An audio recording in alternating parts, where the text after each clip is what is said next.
કાલે કાલે જોઈને જોડે જોડે સાસ black buffalo very nice butter મિલાઈસ. વાહ ભાઈ વાહ. સ્વાગત છે મિત્રો તમારા બધાનું આપણા એક નવા વિડીયોમાં. આજે મિત્રો આપણે દ્વારકામાં દ્વારકાધીશ મંદિર પાસે આવેલો જે ગોમતી ઘાટ છે તેનો સંપૂર્ણ ઇતિહાસ મેળવીશું અને સાથે એ પણ જણાવીશું કે દ્વારકાની બજારમાં કઈ કઈ વસ્તુઓ મળે છે.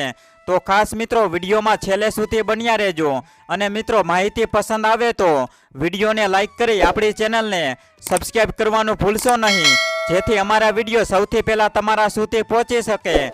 તો ચાલો મિત્રો ગોમતી ઘાટનો ઇતિહાસ જાણીએ. મિત્રો ઇતિહાસ જાણીએ એ પહેલાં વિડીયોમાં જુઓ કે દ્વારકાધીશની ધજા છે તે લાઈવ બદલવામાં આવી રહી છે. તો મિત્રો એકવાર સાચા દિલથી કોમેન્ટમાં જય દ્વારકાધીશ લખી દેજો અને વિડીયોને લાઈક કરી દેજો.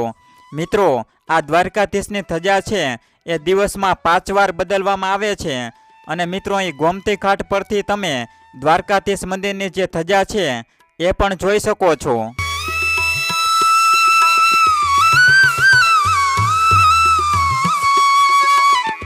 મિત્રો એવું કહેવાય છે કે ગોમતીએ શ્રી કૃષ્ણને કહ્યું હતું કે તમે તો રોજ રાતે બેટ દ્વારકા ચાલ્યા જાઓ છો અને સવારમાં ભક્તોને મળવા માટે જ આવો છો, તો મારા ભાગનો સમય ક્યારે ફાળવશો?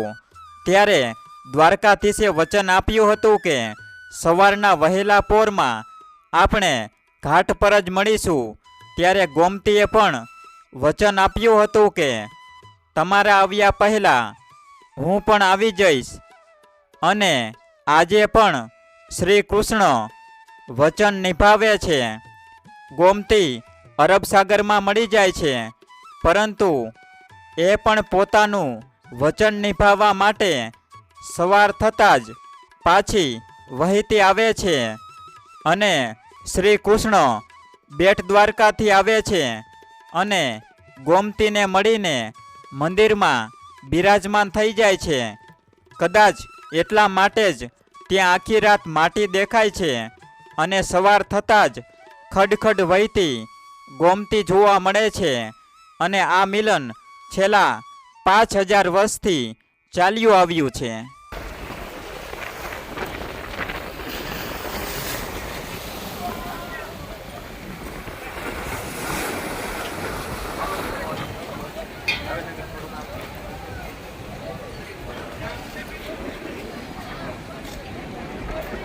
મિત્રો દિવસના સમયે અહીં પાણીનું સ્તર ખૂબ જ નીચું હોય છે, પરંતુ સાંજના સમયે સમુદ્રમાંથી ઊંચી ભરતી આવતી હોવાથી પાણીનું સ્તર વધે છે. અહીં ગોમતી ઘાટની નજીક જ તમે દ્વારકા બીચ અને દ્વારકા લાઇટ હાઉસની વિઝિટ પણ કરી શકો છો. આપણી પાછળ જે તમને દેખાય છે ત્યાં છે દ્વારકાધીશનું મંદિર. અને અહીંયા જો મિત્રો તમે ઊંટ સવારી પણ કરી શકો છો. ઊંટ સવારી પણ તમે કરી શકો છો.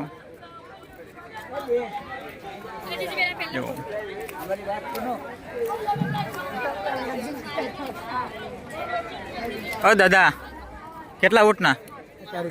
50 રૂપિયા. 50 રૂપિયામાં મિત્રો તમે બેસી શકો છો. જુઓ આ ઊંટમાં 50 રૂપિયામાં. અભી નહીં બાદ મેં. અહીં ગોમતી ઘાટ પર તમને ઘણા ભાવિ ભક્તો ગોમતી નદી અને દરિયાનું જે સંગમ થાય છે ત્યાં સ્નાન કરતા જોવા મળશે. અહીં તમે માછલીઓને લોટ પણ ખવડાવી શકો છો. મિત્રો ગોમતી ઘાટ દ્વારકા મંદિરથી અડધા કિલોમીટરની રેન્જમાં છે.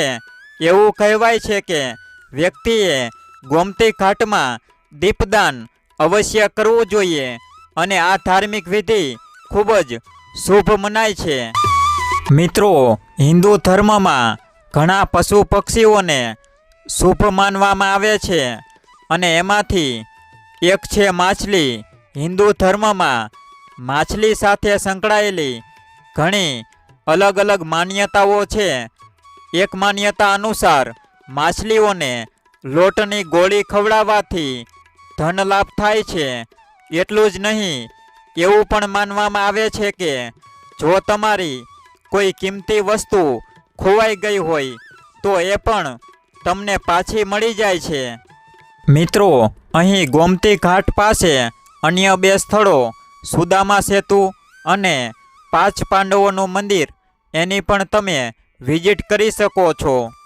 મિત્રો ગોમતી ઘાટ પર તમને ઘણા બધા નાના મોટા મંદિરો જોવા મળશે।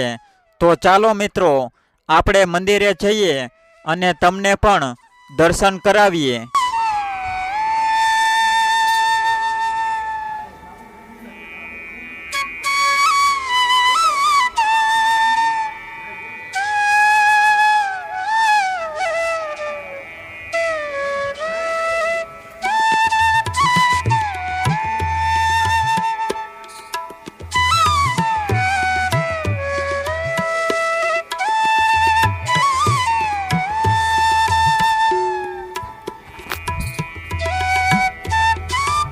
મિત્રો તમે અહીં જે દ્વારકાનો વિશાળકાય દરિયો છે એ અને ગોમતી નદીનું સંગમ જોઈ શકો છો।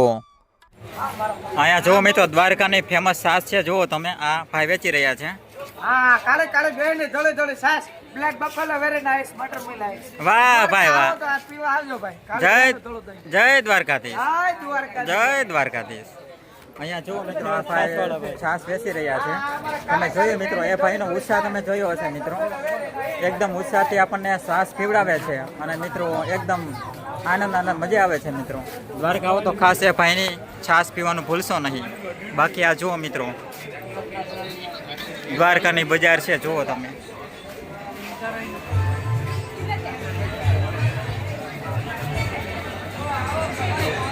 દ્વારકાની બજાર છે મસ્ત।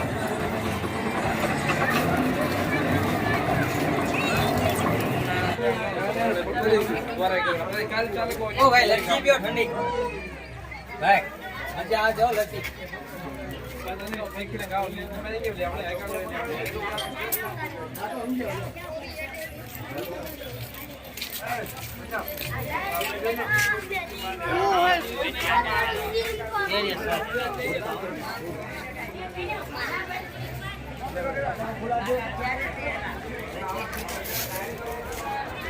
તો ખાસ મિત્રો આપણો આ વિડીયો તમને પસંદ આવ્યો હોય તો વિડીયોને લાઈક કરો, ચેનલને સબસ્ક્રાઈબ કરો અને બાજુમાં આપેલા બેલ આઇકનને ક્લિક કરવાનું ભૂલશો નહીં, જેથી અમારા વિડીયો સૌથી પહેલાં તમારા સુધી પહોંચી શકે।